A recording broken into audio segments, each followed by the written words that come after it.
Good morning. My name is Cindy Mulligan, and I am here today to share with you the workshop that we call Assess the Changing Market. Now, assess the 21st century market demands knowledge, strategy, and skillful execution like never before.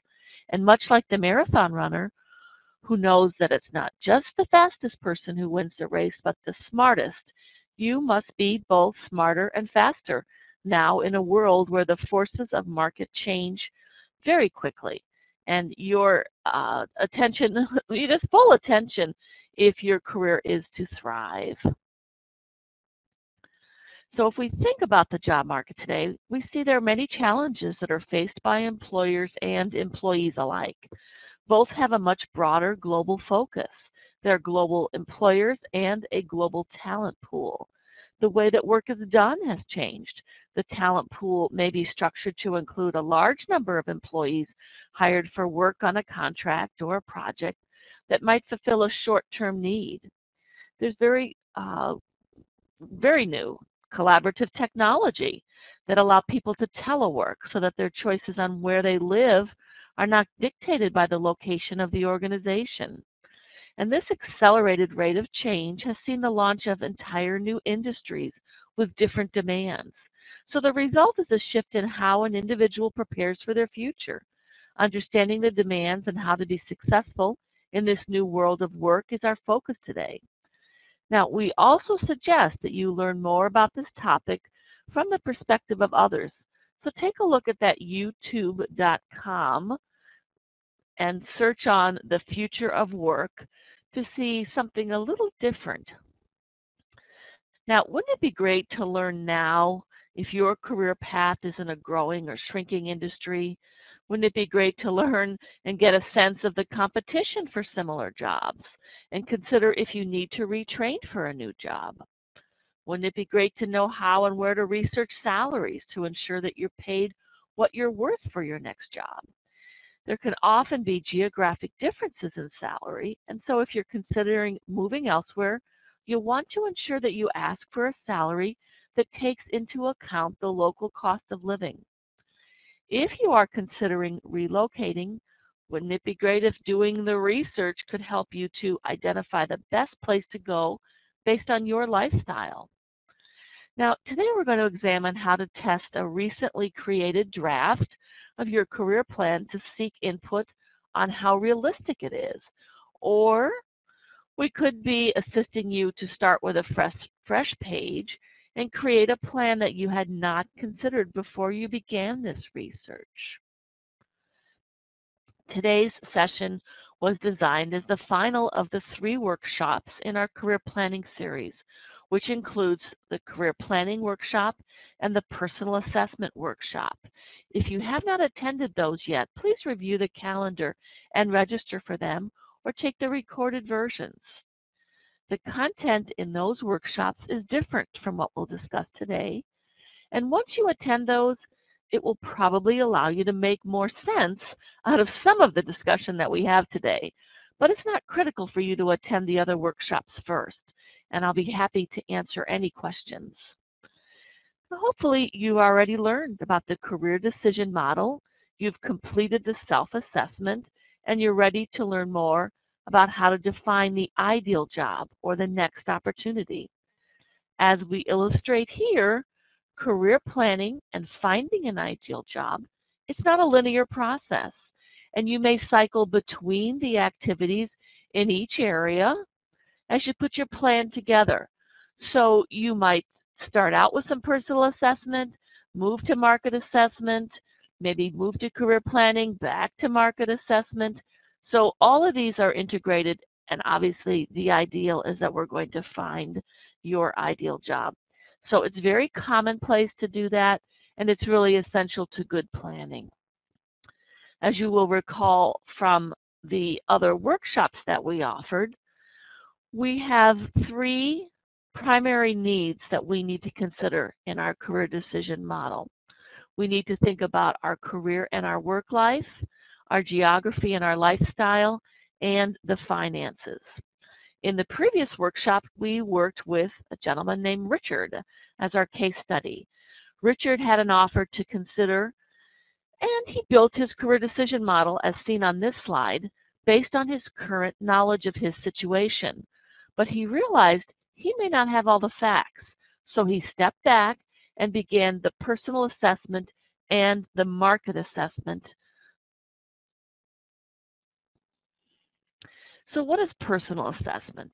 Personal assessment involves taking sort of an inward focus, looking at your wants and your needs on each of the three components. For example, what would I like to do next in terms of the career and the work life? What is my best location and what would be the preferred salary? We examined this dimension in our personal assessment workshop. And then we move to market assessment. And on the other hand, that involves looking outward. That's the external focus. It is one thing to identify your personal ideal, but testing the market to see if your goals are realistic is how you ensure that your plan is a viable one. It's the most important step and the most often overlooked one. Focusing internally and externally will be a matching process to compare what you know about your goals with what the market has to offer. It starts with research. Now, when I mention research, does that really scare you? Because research via the internet, of course, makes it a lot less tedious, and it allows you to explore new worlds. So today we're going to examine 3 sites that the government has created with a tremendous collection of valuable resources for occupational assessment. But first, you might be saying, well, what do I need to know before I begin my research? Well, an occupational outlook is a good starting point. It allows you to answer the following questions. What's happening in your target field? Is the role changing in terms of the knowledge and the skills that are required? What are the trends? What types of education is important today? Is the role changing in terms of the tasks that are performed? What are the current wages that you can expect? How will this vary by industry, by geography? And then you probably want to know, were you highly compensated for the work that you did, or were you underpaid? It's really important to know this before you go out and try to market yourself. And then, of course, what are the prospects? Is there an oversupply or shortage of qualified candidates? Are there some just related occupations that you should also be considering? So knowing what you face will help you validate your career or will help you change your plan. Sometimes a career area has been around for a while, and it's not until a combination of trends converge that people become aware of it. The Professional Association for Massage Therapists was formed in 1940, but it was only with a recent focus on health in the last 10 years that it has emerged with a strength as a career direction. Similarly, most new jobs are created because a combination of factors combine to create the need. These are the most difficult to identify, but being aware of what is important for you can help you see the possibilities that may appear. Now, sometimes a career direction evolves from an existing job, which over time has had new job tasks added to it. Warehouse managers have moved into real-time inventory practices and electronic tracking, expanding their skills and perhaps the opportunity to focus more in either of these areas. So ask yourself, are there specialties in your field or in fields that you know about that are beginning to emerge? The computer field has many examples of this. The computer person that became involved with the security of the systems, and now there's computer security as a whole new field in its own right. So the elements of doing that job became more complex, and they were no longer just considered as additional duties as assigned. So think about your past positions. Did you become involved in an area that came under a category that would have appeared in your job description as additional duties as assigned? Did you like doing those tasks? Maybe there will be a powerful direction for you if you focus in that area.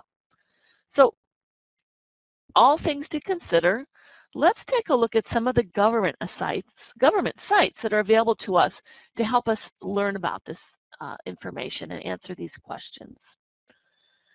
Now, we cannot stress enough that learning more in depth about occupation is important as you establish your plan. It's relevant for those of you, and Lynn, I think that's you've decided to stay in the same field. And it's very important, of course, if you're ready to make a change. But if you're staying in the same field, it's worthwhile to do the research to confirm that you have all the essential skills an employer will be seeking. While each employer will be a little different, quite often the job description has been derived from the information that you find on these sites. It might be word for word your job description right off of these sites. If you're changing careers, identify which skills you have today that can be used in other occupations. Learn as much as you can about the knowledge, skills, and abilities that are relevant to the role. Here's the 3 government sites that are a valuable resource for occupational assessment. And the resources basically branch off of these 3 important sites. So the first one that we'll mention here is ONET. And ONET online, as you can see, key attributes and characteristics of workers and occupations, used to learn about the requirements of 800 some odd occupations. Now, the URL is listed here. I'm going to show you how to get there from IMPAXIS pretty quickly and easily. The America's Career InfoNet, or the Career One Stop, it's kind of evolved and changed. And you can see assess a wealth of occupational, demographic, and labor market information. Here is the URL that you can use to get to that site. We mentioned the Bureau of Labor Statistics here because that has got more facts than you would ever want to know. And so this is a good URL to know, and we're going to take a quick look at some of these things to see how we can pull together all of the information and resources that are important to us. I'm going to get started in the links directory, and I'd like to do this as a live event so that we can really kind of navigate through there. So I am on the IMPAXIS homepage, as you can see, and let me just take a look back here, Lynn, and make sure that you're seeing it. Give me a green check if you're seeing the IMPAXIS homepage.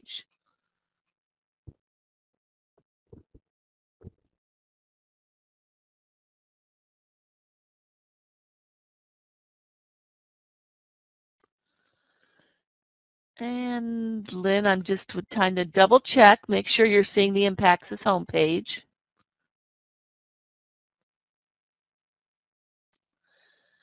Now, you're probably thinking, I can't find my tools. And if you look normally to the bottom right, you can click on the little blue person and green person, and that will open up your menu, and so you can do the tools. I'm going to assume that's a little bit of an issue. Got it. See? Okay, there's always something going on with technology. I'm going to kind of get that out of my way right now as well. Well, we are on the IMPAXIS homepage, and there's a wealth of information here. And the first thing I want to take a look at is the links directory. So I could get there a couple of ways. I could go over on the left under resources and go to research.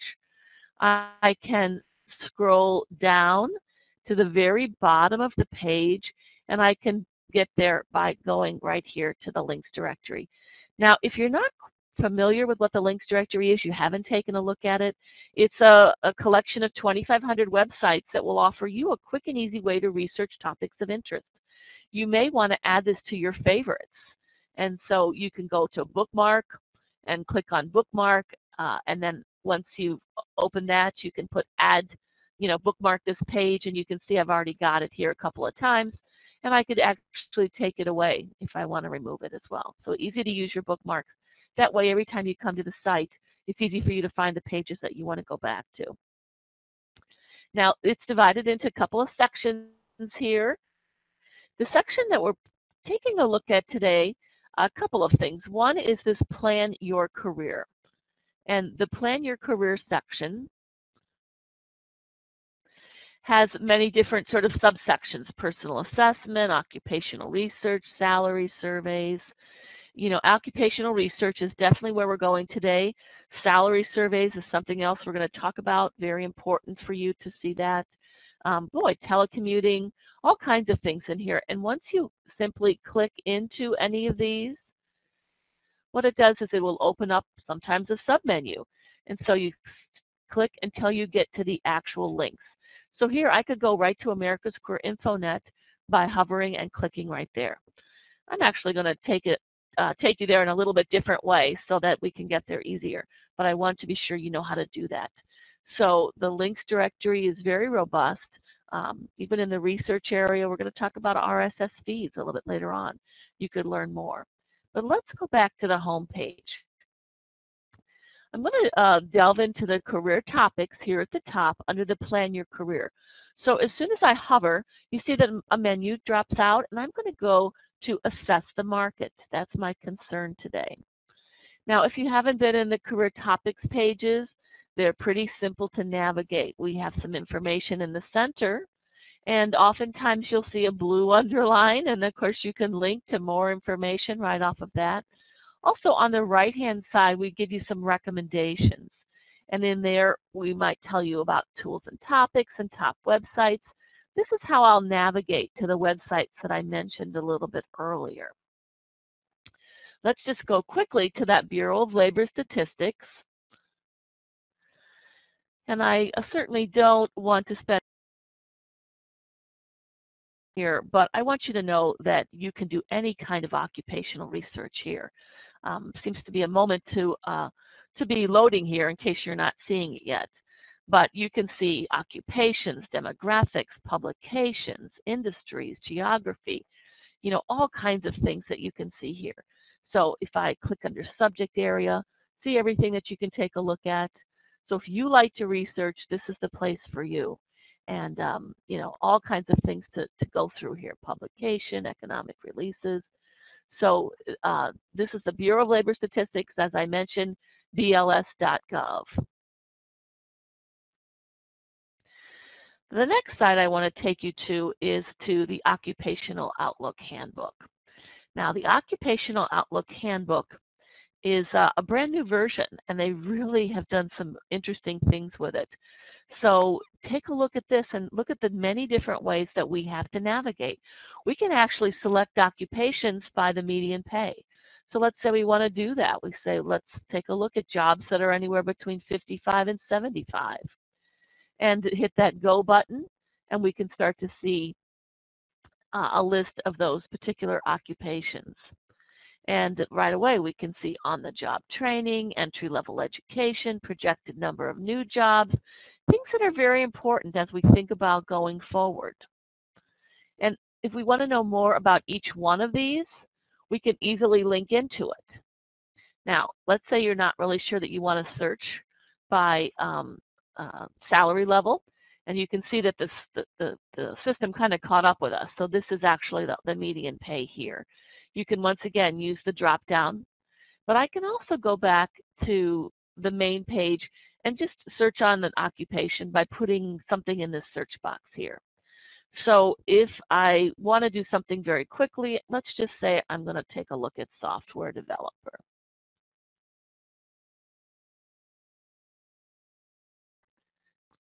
I could have looked on the left by occupational groups, but if you want to just, get right to what it is that's important to you. Now you can see that when I use that search term, there's still a couple of options here. Most often the one that you use on the top will be where you'd like to go. Once you drill down to the actual information about the occupation, this is what the pages will look like. And they'll all look pretty similar. And you can start to see quick facts very quickly, what the salary level is, entry-level education, work experience, what software developers do. You know, you might be interested in this field, but you're not really sure what's going to happen. So, you know, take a look at that, get some ideas. Now, another reason that you might look at this, because you already are a software developer, is to see how they define it. How does the government define it, which is the way most companies might define it. And you can see exactly what the duties are. Great place to find some extra keywords to identify some duties that you forgot that you even did that you may want to add back into your resume. So scroll down through here.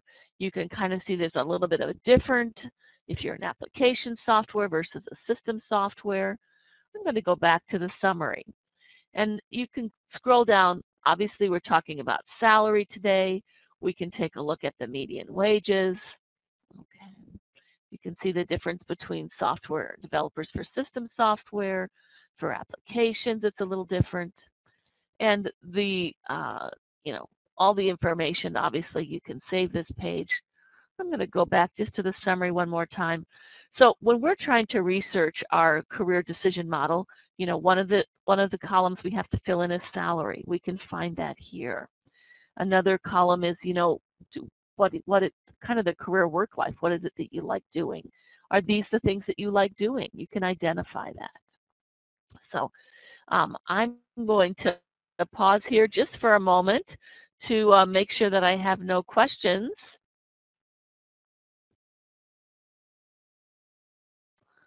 And I'm not seeing anything come in. So it's one of those sites that you just need to get your hands on and take a look at it. Let's move on. I want to go back to the home page. I'm still in the career topics, plan your career, and now I'd like to take a look at ONET. Now, ONET is a program, and it's really the nation's primary source of the occupational information. Central to this database is information on hundreds of standardized and occupational specific descriptors. It's a career exploration and planning tool, and once again, it will help you identify occupations and skills that might be transferable for you. Now, in addition to the sort of interests, abilities, and values and knowledge, skills, and requirements, this is a great place for you to be very specific, particularly if you're working for a government job and they say, tell us your knowledge, skills, and abilities, your KSAs. This will have a great list here. I'm going to do the same thing. I'm going to find occupations by just doing a search here. So let's look in for software developer.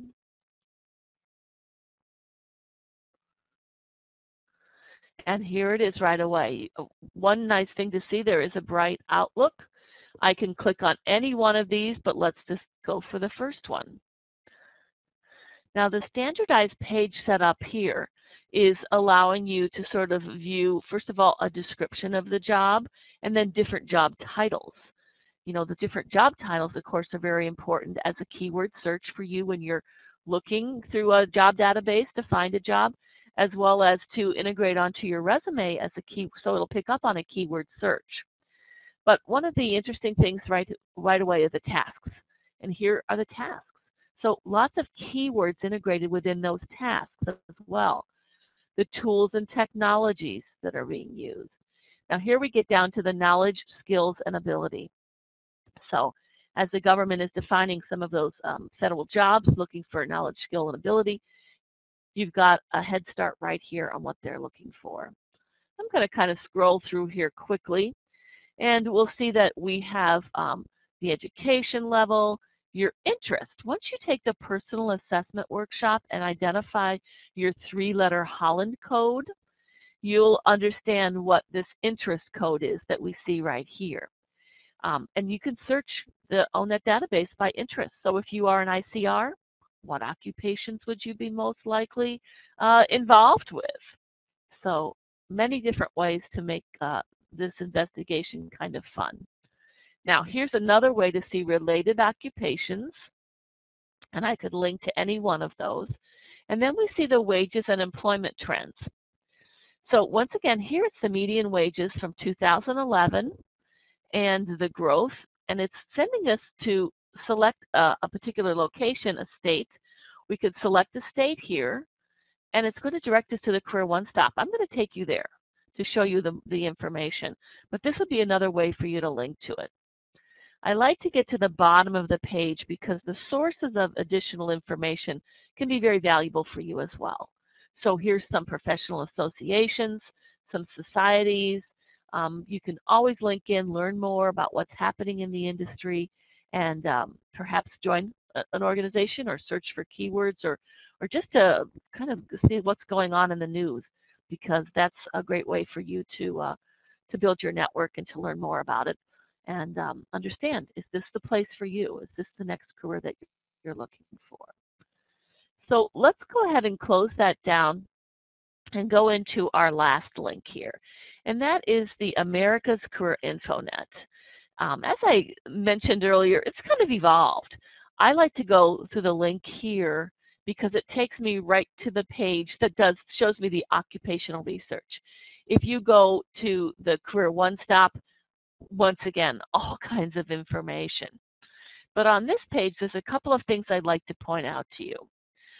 One is that at the top, you can see my skills, my future, my next move, worker reemployment, veterans reemployment.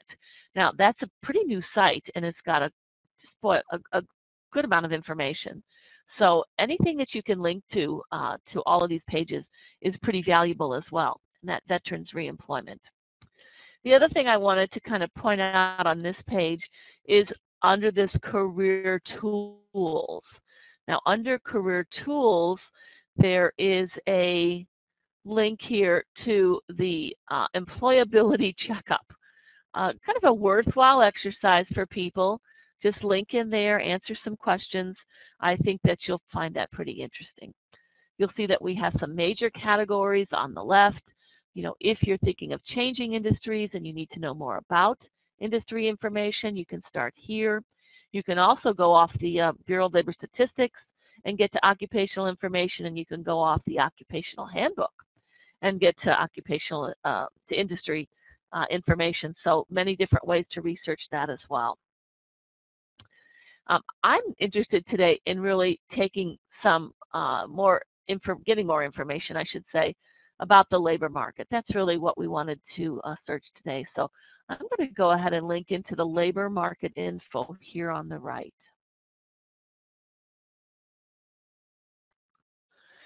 And when it comes up, it's the same kind of searching that we've done before. We can put in a keyword, and we can go right to the occupational wages. I'd like to sort of navigate a little bit into this so you can see some of the left-hand menus that will start showing up. So let me go to the first one, explore current wages and trends by occupation. And I could do my keyword search again.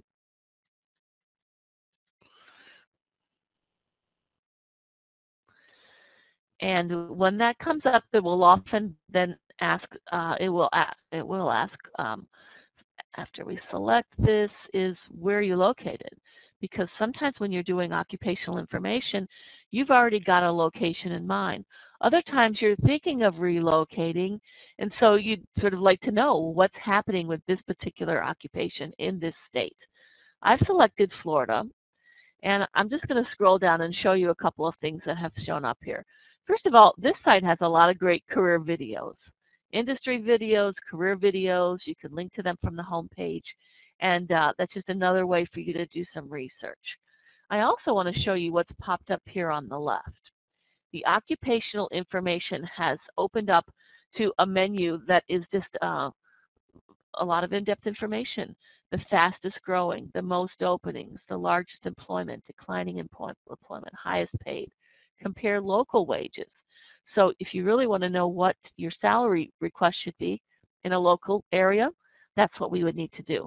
I'm not going to take the time to navigate down through that, but you can see right away they tell me the differences between the U.S. averages, a median, and between Florida, which is quite a bit less. And within Florida, that will even be different. But I did want to scroll down here. We have knowledge, skills, ability.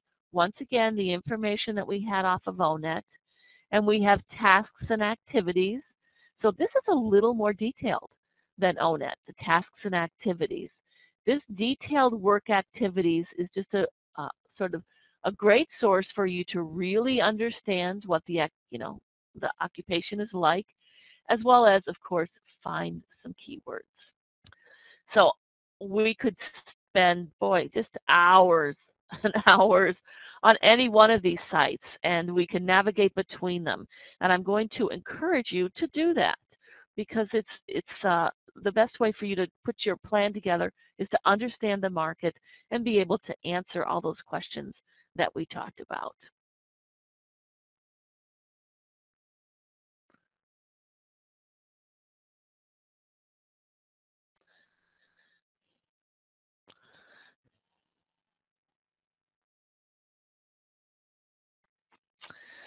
So the links directory, as I mentioned, we were there on the live version. We looked at the occupational research. We looked at some of the other really occupational research is where we were. I want to remind you that there's other salary surveys besides the government surveys that we took a look at today. So that's going to be important for you as well. Payscale.com is a site. You can get a good free report on payscale.com, but it's collecting information from you at the same time. So it's an interesting way to have that research data coming from individuals, in effect, not just from companies who are reporting into that. I also am going to mention RSS news feeds later, so I wanted to point that out, that it's in the research information. The research, of course, is really the way to go. Now, Lynn, give me a green check if you're thinking of relocating maybe from where you are currently.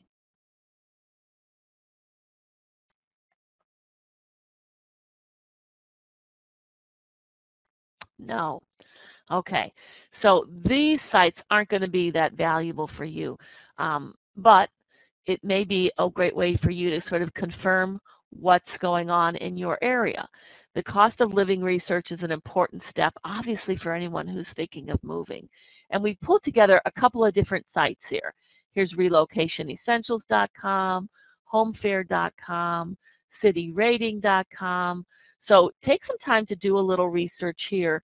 You know, if you are set, you are just not going, you might even change occupations because you don't want to relocate. But, you know, one way to think about this market assessment is what's plan B. You know, maybe there would be a secondary location that would be of interest to you. And this is a great way to do the research, as well as what we're going to talk about is bestplaces.net. Now, bestplaces.net is allowing you to sort of take your preferences and then help and let the system identify what might be the best place for you. Quality of life issues have to be balanced with cost of living considerations, of course. And the decision about where to live is both subjective and practical. You need to take personal and family interests and preferences, you know, into consideration. But the practical side is whether the job opportunities exist in your desired location. And secondly, then, is that lifestyle optimal for you? So, of course, we talked about researching salary, but one of the other ways to really approach this is to kind of identify where would you like to live? You know, where is a location that would have the lifestyle preferences that you want? Maybe it's a shorter commute, you know, and so starting from that point is another direction that people take when they're trying to put together their career plan and sort of their ideal job. So why not take the time to explore areas of the country where your lifestyle might be a match? And we'll direct you to this site and follow the prompts, and I think that you'll see pretty easily what might be a best place for you to live. So that's on the research side of it. Let's move to a case study and talk a little bit more about, you know, the way that this particular gentleman approached what he needed to know when he was thinking about change. He was a VP of technical support, and he was interested in finding out about pursuing his MCSE certification, which is the Microsoft Certified Systems Engineer. He needed to research where to obtain the certification, as well as asking himself these questions related to 3 areas of concern. What about the outlook for the jobs? What kind of training? And what are the wages? So putting together what he needed to know, you know, this is pretty direct. How prevalent are the jobs? Absolutely. If you're thinking about training, you need to know that. Do the jobs requiring the MCSE expect to increase in number, or are they going to be shrinking? Is getting that going to be enough? Are they going to be that you need the certification and 5 years of experience to get the best job? And then the fourth question was, is it possible to tell what the typical job would be for someone who is just achieving it? And then what is the pay scale for that? So ideally, he just wanted to know, am I headed down the right path? Does it make sense for me? Should I consider this? So here's one way of not only finding out information, but literally sort of having that information brought to you on an ongoing basis. They're called RSS feeds, really simple syndication. And that's what this candidate did. Set it up on the My Yahoo page, and Yahoo's just a great and easy way to do this. If you don't have a Yahoo account, it's free and easy for you to set up. Now, it can be set up with other email accounts. I don't want to take away from that. But, our VP of technical support, Bob, he needed the information, and so he said, okay, I need to use the internet to do this research, and I can look at several different ways to do it. The first one I'll talk about is online publications. Now, in this case, there is an online magazine that's the independent voice of the Microsoft IT community, and it's called Redmond. And there are news and articles and forums. And what a great way to learn more than subscribing to that RSS feed and having that information at your fingertips. Of course, you're probably all familiar with Google News Alerts. It's very simple to follow, and it can keep you informed about your targets. Think about what discussion groups might be out there. There was a Microsoft certification discussion group, and so you could get some advice and discussion with your colleagues. Not only does this kind of research help you make very knowledgeable decisions, but think about how competitive this will make you in an interview when you have other opinions to draw upon. So set this up with your own areas of interest and dedicate a little bit of time daily to be on top of your game. Now, we mentioned that there is a link for you to understand in the links directory, but you can also go into our career topics area and find out more about the RSS feed.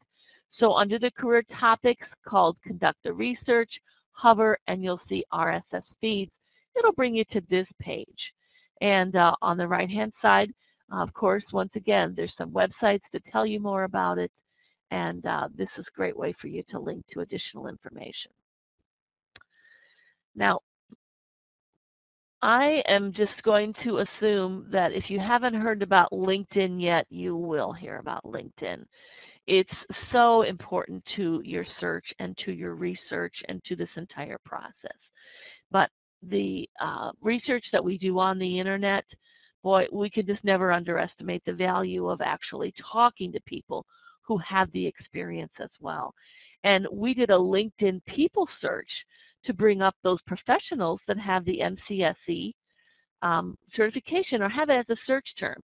So here you can see that we used the people search and we used the keyword of MCSE, and we got quite a few results. In your network, there will be many people that are already there perhaps, and this is what they'll bring up first. But there's a great way for you to increase your network of people who are in that as well. And I'm going to talk about LinkedIn groups here in a moment. Now, if you are not a part of LinkedIn yet, you can simply go in and take a search, do a search, and just kind of get comfortable with it. But I think that understanding the value of the tools that LinkedIn offers us is very important as you do career planning. The other tool we want to talk about is where we did a search on groups, and we put in our keyword again, and we see that there's quite a few groups. And so click into them, investigate them. How can you join that group? Because by joining that group, it, of course, puts you into a network of many other people. And it's just a great way to get started. You can read, usually there's group discussions. You can read more about that. Once again, it's all about the research and just making sure that you are in the right place for your career and that your career plan is the way to go. So finally, of course, LinkedIn allows you to research jobs. And by looking at job listings, it's a great way for you to understand if you're qualified for the job or if you like the things that they're asking you to do in the job. So I went to search jobs. I used the keyword MCSE. And then you can see in the advanced search window on the left, I can specify a location if I want as well, because I wanted to narrow down the search. From there, I just selected this particular one and I opened it up, as you can see. And here's where it's opened up. And there's just a robust description of the job and all the accountabilities that are required. And so a review of similar jobs posted on the page would allow our VP, Bob, to identify if there's active hiring, but this is also just one way to do research. So if you have not thought about using job postings as a way to do research, let's just pull up a page that maybe you've seen this slide in the Show Me the Jobs workshop, where we do a lot more detail about identifying the right opportunity by using the IMPAXIS job search engine and conducting a sort of a broad search on the job search engine first, and then reviewing the posting will provide you with a lot of information on the types of experience, the types of education and training that are being sought by employers today, and it helps you to develop a good working career decision model. Now, although it's not always included exactly every piece of information that you want, you might be able to find what are the demands for travel and the demands for the hours. Sometimes that is posted in the job listings. Now, in addition, based on the volume of the jobs that are posted, that can give you an indication if there's an oversupply or a shortage of qualified candidates. So I think that people tend to go very quickly to the career hubs because that's an easy way to do job searching. But, you know, if you started your target list of organization, get into their websites, even the newspapers, usually they're online classifieds today, professional industry or geographic specific sites, executive recruiters, search firms, social networking sites like we just talked about with LinkedIn. So many different ways for you to conduct this research. So really, before you rush to create a resume, before you rush to apply to jobs, it's important to be clear about your expectation for the future. Are you positioning yourself in the direction that you want to go? Take the time to conduct the research so that you can answer the question, what would I like to do next in terms of my career and work life? What is the best location and what would be the preferred salary? And then you will know that you have those options. So we've given you the tools, you know how to go forward with the research and the market assessment. And remember, this is not just a job hunt. It's information gathering and it's networking with others to gain information. While we've seen employment gains in some areas and sharp declines in others, the real issue is sort of what's your direction? Where would you like to go? Don't position yourself with a job that's likely to move overseas. Don't position yourself with skills that are obsolete. You know, do the research, understand what direction you need to take. There's many companies out there today that they've moved away from providing long-term job security. And so open your mind to other alternatives. It's very much a changing world. And these are the research sort of lists that we've talked about, RSS feeds, news alerts, professional organization. We talked a little bit about networking groups when we talked about LinkedIn, but find your local networking groups as well and work with them to share information. Social media. We focus a lot on LinkedIn, but of course Facebook and Twitter are other job search tools.